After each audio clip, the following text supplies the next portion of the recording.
نبينا محمد وعلى آله وصحبه أجمعين. ولذا أصبابتي شخصية الاستقرار أصبابتي مرجو الشرط كان ويكسر ومرجو الشرط أنا بجيبين وقتها كان جهاد أنجام لله. والمؤلف قبل بعد ذلك ذكر أهل العلم في ضوابط وجوب الجهاد الأمور التالية: أولا الإسلام والعقل والبلوغ والذكورة والحرية. واتا مرجية كم كا بوي كسك بتواني جهاد أنجام بدا دبي شي بيه دبي مسلمان ببراكا. جهاد لسر كافر نية چونکە كافر لي تأمين نابي لميداني جنگ دا لقلت بيه خيانت لينكا ياخد كاريك نكا كتوه توشيش كس بكات. وهروها أوي كجهاد أنجام دا دبي عقل به نكشيد به براكا دبي جير به نكشيد به وبالغ به نابي نمنال به نمرد منال به. وهروها نير به آفرتان جهاديان لسر نية. وهروها حر به كويلن به. بويا مؤلف قابي بارزيجا فرمي: فأما الإسلام والبلوغ والعقل فهي شروط لوجوب سائر الفروع. واتنقهر بو جهاد وبابتكاني ترش إسلام بون وبالغ بون وهروها كسيك عاقل بأمانة همي مرجن بوشي وانجامداني عبادتكاني ترش. ولأن الكافر غير مأمون في الجهاد والمجنون لا يتأتى منه الجهاد والصبي ضعيف البنية. وقباش ما كرت كافر لي تأمين نابي وشيتش اعتماد ناكريت السريكات لكاتي جنگ دا برامبر بدجمن بقري. وهروها منالج بو جهادي لسرني براكانم چونکە بنية ضعيفة ناتواني روبروي دجمن ببيتوا. وقد روي عن ابن عمر رضي الله عنهما أن النبي صلى الله عليه وسلم عرضه يوم أحد وهو ابن 14 سنة فلم يجزه، وعرضه يوم الخندق وهو ابن 15 سنة فأجازه. عبد الله يكوري عمر لا شر أحد 14 سالو پیغمبر صلى الله عليه وسلم إجازة ندابي رجي ندابي كالقال يندا بجنگه. بلام لشر خندق كاتي كتمني بو 15 سال پیغمبر صلى الله عليه وسلم رجي بيدا لقال مسلمانانا غزاء أنجام بدا. دواتر مؤلف رأي بن حزم نقل قال مراتب إجماع دا عليه واتفقوا وتزانايان متفق لسروي أن لا جهاد فرضا على امرأة ولا على من لم يبلغ. مسلمانان ياخذ زانايان متفق لسروي كجهاد لسر أفرتنية ولسر أو كسنية لسر أو بياونية غير بالغ نبوبه ياخذ لسر أو نيرانية كغير بالغ نبوبه. أما بالنسبة كسيك آزاد بكويلنا ببراكانم فتشترط لما روي أن النبي صلى الله عليه وسلم كان يبايع الحر على الإسلام والجهاد ويبايع العبد على الإسلام دون الجهاد. كاتيقر مسلمان بهاتنايا بيعتيان بداية بيغمبر صلى الله عليه وسلم أقر حر بايا بيغمبر صلى الله عليه وسلم لسر دوشت بيعتي ليان ورقرت يقل لسر إسلام بون ودوامين لسر شي لسر ويك الجهاد لقالي أنجام بدن. بلان بنسبة كويلة كانوا تناند لسر شي بو لسر إسلام بو نكيان. طبر بو براكانم حكمة لما داشيها برو كويلة خواني هي كويلة خواني هي محرنية كجهاد أنجام بدات. وأما الذكورية وهروها مرجي أويك أو كسيك جهاد أكاد دبين نيربي آفرتان جهاد يعني لسر نية أو حديثيك عائشة كتشي طلحة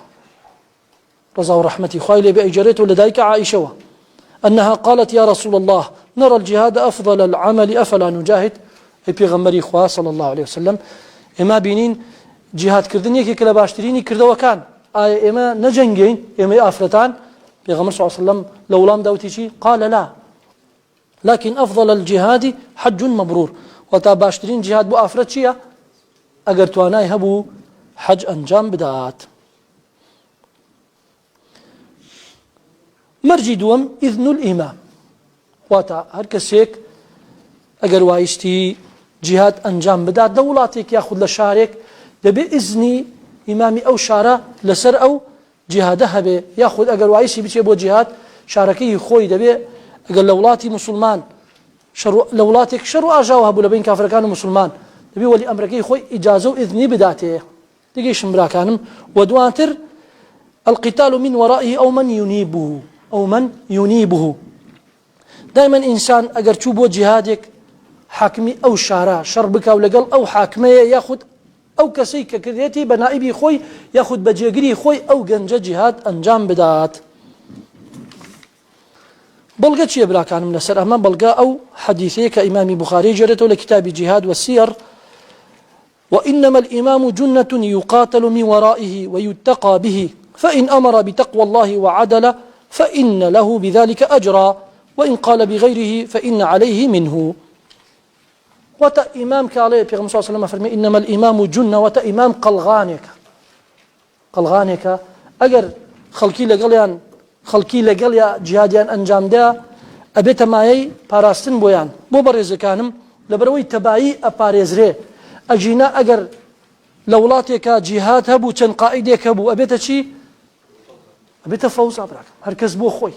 هركز لنا ولا لقمنا هركز لنا إيما آزاترين هركز زوايا لي من دبي بما دم سبيو آغاو شوخاو سركردا. فبويا أجر يك إمام يعني يك حاكمية كبير كبرياري جهاد لو شارع بدستي أو به أو كاتاوك بيغمر صلى الله عليه وسلم فرموي: جنة يقاتل من ورائه ويتقى به. مسلمانان باريز راوبن أجر كاتي يك حاكمية كبير كاتي كبرياري جهاد وجنجي داوا لو ولاتا أو كاتاو إمام خوي فإن أمر بتقوى الله وعدل فإن له بذلك أجرا. أقل لأخوة بترسيو عدب عدالة إنصاف كاركاني أنجام بدات أو أخوي برودجار أجري أجر باداشي شي جوري داتو أجنا، وإن قال بغيره أجر ببيت سوانا وجبو أو كاتخوي برودجار سزاي أدا. ودواتر فرمي: وقد نص العلماء رحمهم الله على مضي الجهاد تحت راية الأئمة برهم وفاجرهم، وهذا فيه أن الأصل في الجهاد أن يكون مع الأئمة، فلا جهاد بدون إذن الإمام. جهاد أجر إذن إمامي لسر نبو جهاد نية براك أو جهادك شرعي نية دبي إمامي أو شارع ياخذ أولاتا إذني لسر أو هبه كأجر جنجك لولاتي يشتروا ياخذ لشارع يشتروا به بو أولاتا باشا برز كانم ياخذ له جنجكاني ولاتي خويان. وهروها إمامي أحمد لا أصول سنة كي شي براكانم قال: والغزو ماض مع الأمراء إلى يوم القيامة، البر والفاجر لا يترك. واتا أجر حاكمكت خراب جبو فاجر يعني شيء خراب يعني عادل نية هرد بي لقال يا أجر برياري جهادي دا لقال يا جهاد أنجام بديت. وهروها أما رأي إمامي طحاويشة لعقيدة الطحاوية بشرح ابن أبي العز كاتئ أفرمي: والحج والجهاد ماضيان مع أولي الأمر من المسلمين برهم وفاجرهم إلى قيام الساعة. وتحج جهادش هرد بي لقال شيء أنجام بدري لقول أمر حاكم سروك كان كاتي أجر حجيا أنجام دا يخد جهاديا أنجام دا لا يبطلهما شيء ولا ينقذهما. يعني أو كارا باطلني أجرتو إمامك حتى أجر فاجر جبو ياخد عدالة نبو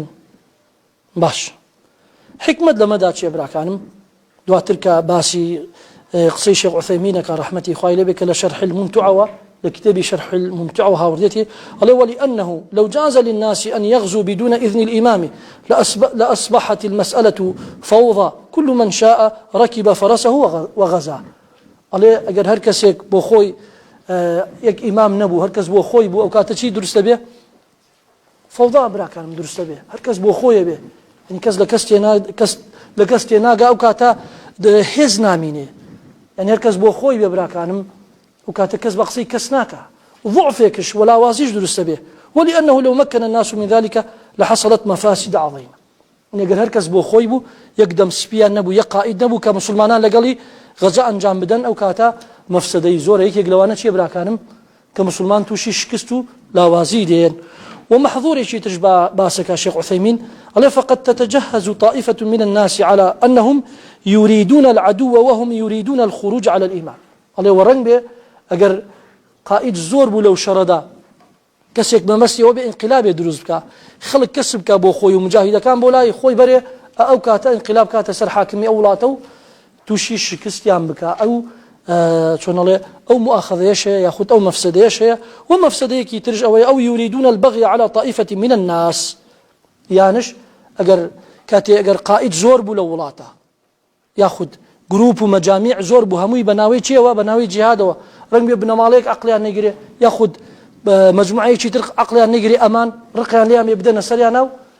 أو كاتا شري برا كوجي وتناحر وتقاتل بين برايان روبدات أما حكمة بولويكا بإذن إمام ياخذ أقل إماما نبي جهاد شرعي نابي خالي شيء براكانم أو جهاد بإذن دايكو باوك نابتا جهادك الشرعي لا جهاد بدون إذن الوالدين حكمة لما دا شيء براكانم حكمة لما دا يان بلغا كباب خيانينوا بلغا كلا سر أمر براكانم عبد الله كوري عمر أو أبو هاتا عليه بيبيا هاتا لاي بيغمر صلى الله عليه وسلم جاء رجل إلى النبي صلى الله عليه وسلم فاستأذنه في الجهاد فقال أحي والداك بيغمر صلى الله عليه وسلم أنبيا وهاد داواي إذني كدبوي كبيغمر صلى الله عليه وسلم رجع بدا جهاد بكا بيغمر صلى الله عليه وسلم كيف يفرمو دايكو باوك زندون وتل جيان دان أحي والداك قال نعم قال ففيهما فجاهد وتي بقروا برو تيبكوشا لخدمت كرديني دايكو باوك أو أولاتنا مو براكانم شو خدمت كرديني دايكو باوك شيا فرض عينه بر الوالدين شيا فرض عينه أي أموت من حكم جهاد شيا لا كاتي ترجيح بيوانيا فرض عين مقدم تري فرض كفاية فرض عين مقدم تري له سر فرض كفاية بوي إمامي شوكاني لليل الأوطار رحمتي خايله به لبرقي شوارده لا صحيفي شلو بينج أفرمي كالودي مباسي كدوا مؤلف قال يجب استئذان الأبوين في الجهاد وبذلك قال الجمهور وجزموا بتحريم الجهاد إذا منع منه الأبوان أو أحدهما قال أمر رأي جمهوري زانايانا كجهاد ببإذن دايكو باوك ناكري وأقر قنجيكش ببإذن دايكو باوكي شوبو جهاد شي ليدي براكانم أو كاري إنجام يدا شيا حرامة وجزموا بتحريم الجهاد إذا منع منه الأبوان أو أحدهما شرطنية رنگ بقلي كان دايكي بلي برو باوشي بلي مرو يعني باوشي بلي برو دايكي بلي مرو أقل يكي كانش موافق نبون أو قنجا هر نابي بروا باش بو لأن برهما فرض عين والجهاد فرض كفاية لبروي إذن ورقرتن چونك بالجورالي كرديني دايكو باوك چي برا كانم چاكا كردنا لقل چاكا كردنا لقل يعني چيا فرض عينه تيجيش نشونا مسألة كبرا كانم والجهاد فرض كفاية فإذا تعين الجهاد فلا إذن الله بلام أجر إمام برياري ذاك خلقك بجنجة ياخذ أو شوار حالتي باس ما قل كمسلمانان كوتنا أو حالتاني كجهاد شيء به فرض عين به الله أو كاتنا أو كات إذن دايكو باوشي ناوي إذن دايكو باو بو كام جهادا بو جهادي دفعة يم بو جهادي طلبة بو جهادي برجري كردنا يم بو جهادي هرش كردنا بو جهادي هرش كردنا أي دايكو باوك كإسلام نبون برشانية برشان ناوي براكانم بو لبروي لشر بدرا أبو بكر رضا ورحمة خايله بباوشي كافر بو يعني مسلمان بو أبي قحافة كافر بو يعني مسلمان بو يشتان نبو بو إسلام أبي قحافة كي بو إسلام فتح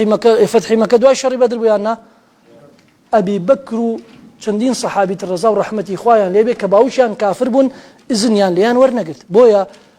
علماء فرمن إذني دايكو باوكيك معتبرة بو جهاد أقو دايكو باوكا چي بن مسلمان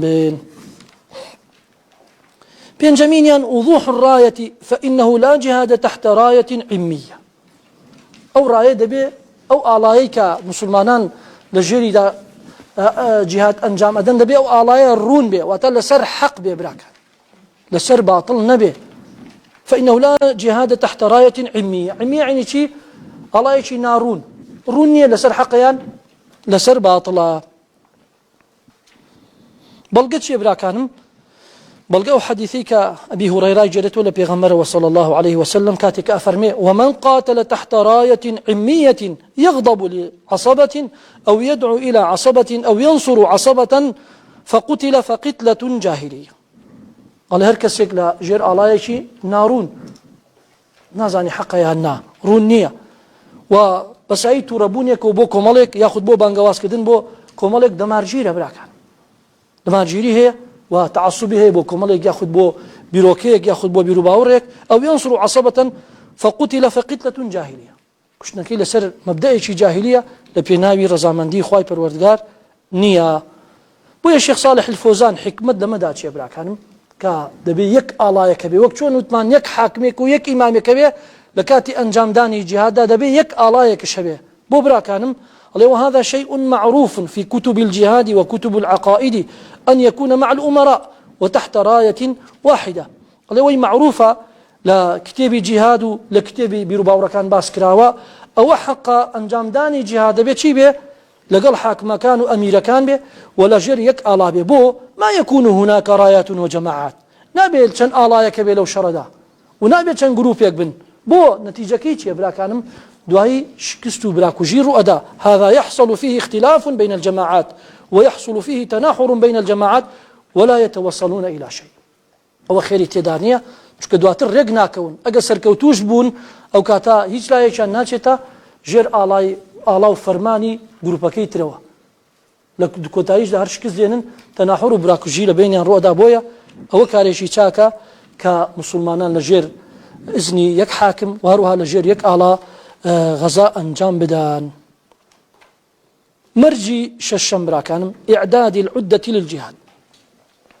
مسلمانان دەبێ خۆیان ئامادە بکەن شەڕێک کاتێک یاخود کۆمەڵی کافریان کۆمەڵی بێباوڕ لەگەڵیان ئەتەوێ بجەنگیت باشە ئەوان هەمویان دەبابە و ئەسلحەی متەتەوریان پێ بێ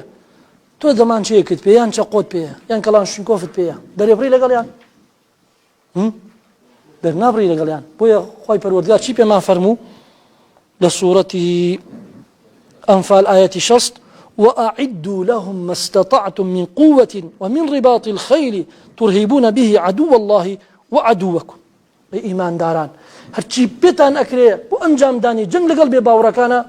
هەرچی بێتان ئەکرێ ئامادەیکن و هەرچی بۆتان ئەکرێ بەکاری بێنن بیبەن لەگە خۆتانە ئامادەیکن.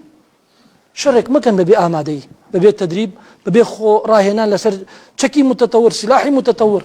بۆیە لتفسير سعدي دا چونکە تفسيرك السردمي شيخ سعدي رحمتي خوای لێ بێ لە تفسيري ئەم ئاەتەدا بگەڕێنەوە بۆی ئەڵێ حاکم و مسلمانان دەبێ خۆیان بە باشترین شێوە ئامادە بکەن. ئەگە پێویست بکە ئەو وڵاتە دەبابە بکرێ یاخود سیلاح بکرا یاخود تیاری پێشکەوتوو بکرێ یاخود کەشتی و باخیری پێشکەوتوو بکرێ ناکرێ براکەم تۆ بچیتە شەڕێکەوە هیچت پێ نییە و ئەوانش سیلاحی متەتەوریان پێیە. ئەگەر تۆ سیلاحت نەبوو ئەوانش باشترین سیلاحیان پێیە ئەو کاتە جهاد ناکرێ جهاد ئەنجام نادرێ. بۆ نەتیجەکەی چیە براکانم شکست و تەهلوکەیە شکست و تەهلوکەیە. بۆیە خوای پەروەردگار چی فەرموو براکانم من قوة ومن رباط الخيل باشترین سلاح قوة ألا إن القوة الرمي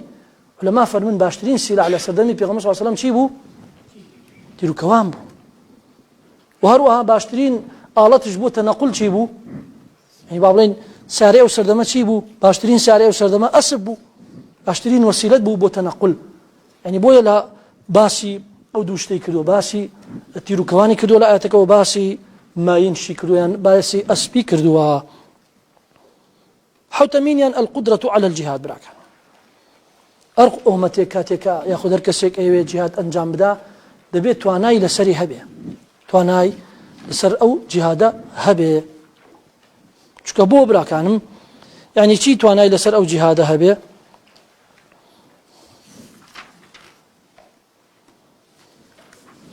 یعنی توانای ڕوبەڕووبوونەوەت هەبێ توانای ڕوبەڕووبوونەوەت هەبێ. بەڵگەمان چیە براکانم بەڵگەمان ئەوەیە پێغەمبەری خوا عیسا لە ئومەتی ئیسلامەیان نا پێغەمبەری خوا عیسا لە ئومەتی ئیسلامە لە کۆتایی زەمان دوای ئەوەی کە ئیمامی مەهدی کاتێک کە دەجال ئەکوژێ ئەمجا مسلمانان ڕوبەڕووبوونەوەی چێ ئەبن ڕوبەڕووبوونەوەی فتنەی ئەجوج و مەجوجە کاتێک کە لای چێوی توور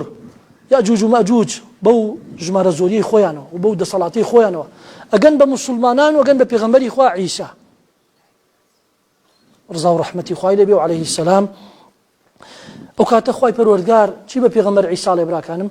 إذ أوحى الله إلى عيسى إني قد أخرجت عبادا لي لا يداني لأحد بقتالهم فحرز عبادي إلى الطور فحرز عبادي إلى الطور. ألو كاتدا لرجي وحي وخواي پروردگار نایێ پێغەمبەری خوا عیسا و مسلمانان ڕوبەڕووبوونەوەی چێ ببن یەجوج و مەجوج بۆ براکانم بەرە قودرەتیان نییە ئەو شەڕە لەگەڵیان ئەنجام بدەن دەسەڵاتیان نییە ئەو شەڕە لەگەڵیان ئەنجام بدەن بە ئەمری خوای پەروەردگار ئەمریان پێکە کە ئەو شەڕە ئەنجام نەدەن تێگەیشتم براکانم خوای پەروەردگار چی بە پێغەمبەری خوا عیسا و مسلمانان ئەڵێ بچن بۆ چۆ بچن بۆ چێوی توور ئیدەن ئەمە بەڵگەیە براکانم بۆیە شيخ محمد رحمة خويلي بيقول ففي هذا الحديث أنه لما كان عيسى عليه السلام ومن معه من المؤمنين لا طاقة لهم بقتال يأجوج ومأجوج أمره الله أن لا يقاتلهم ويجاهدهم فما الحال في أمة الإسلام وهم في حال ضعف القوة والقدرة مع ملاحظة أن عيسى وما ذكره إنما هو في أمة الإسلام أمة دعوة الرسول صلى الله عليه وسلم وأن الحال يومئذ حال جهاد الدفع عليه بمرجع أو جهاد تجوريك جهادي برگريه بو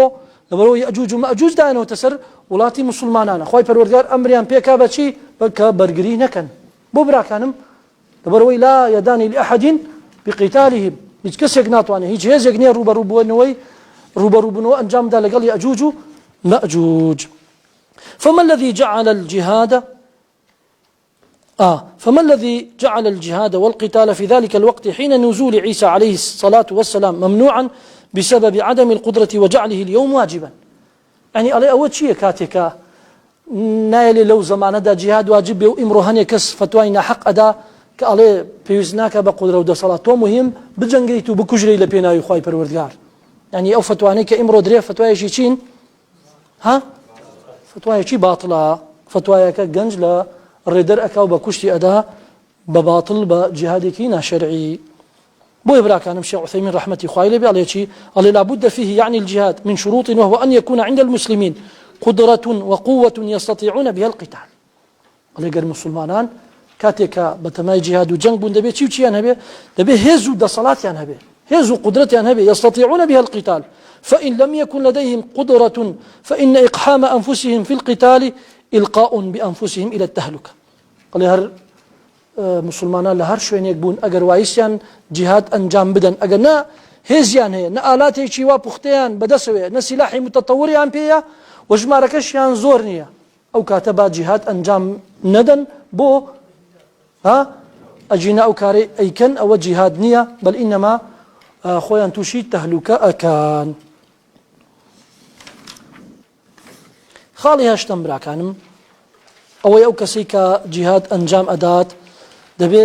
ئەندامەکانی سەلامەت بن واتە کوێر نەبێ شەل نەبێ نەخۆش نەبێ کەڕوڵاڵ نەبێ بە بەڵگەیەکی براکانم ليس على الأعمى حرج ولا على الأعرج حرج ولا على المريض حرج واتە کەسێک ئەگەر کوێر بێ نابینا بێ یاخود شەل بێ یاخود نەخۆش بێ نەخۆشیەک بە شێوەیە کە ناتوانێت جهاد ئەنجام بدە ئەمانە تاوانیان لەسەر نییە ئەگەر جهاد ئەنجام نەدەن ئیدەن مەرجێکی تر لە مەرجەکانی شەرعیبوونی جهاد چیە براکانم ئەو کەسی کە ئەوێ جهاد ئەنجام بدا دەبێ هەموو ئەندامەکانی لەشی چی بن سەلامەت بن خاڵی نوێیەم براکانم وجود النفقة ئەو کەسی کە ئەچێ بۆ غەزا نەک بڵێ وەڵا هیچم پێ نییە پارەم پێ نییە تێگەی براکەم هیچی پێ نییە و ئەوێ بچێ بۆ غەزا يعني شيء لا يوجد عنده نفقة ومصاريف الذهاب إلى الجهاد أجر بي نبو أو كاتا لسرين يبسي بو جهاد وبلغي شي براكانم ليس على الضعفاء ولا على المرضى ولا على الذين لا يجدون ما ينفقون حرج إذا نصحوا لله ورسوله بهمان شي براكانم أو كسان عذريان هي أجر بوشي ويلا وازبون ككاتي مصرفي چونيان نيبو جنگو بو جهاد ولا سروي أمانة شو براكانم لكوتاية چند ضابطيكي بو جهادي الشرعي داناوة شيخ محمد رحمتي خويلي به الله أو كسي كالقلش أجنجيت حتى جهادك شرعي به أو كسي دبي شي به الله ثم إن قتال الكفار لا يجب على المسلمين إلا بعد تحقق الأمور التالية أولا تحقق كون الكافر حربيا ليس بيننا وبينه عهد ولا ميثاق الله أو كافريك توأتي ولقال يا بجنجيت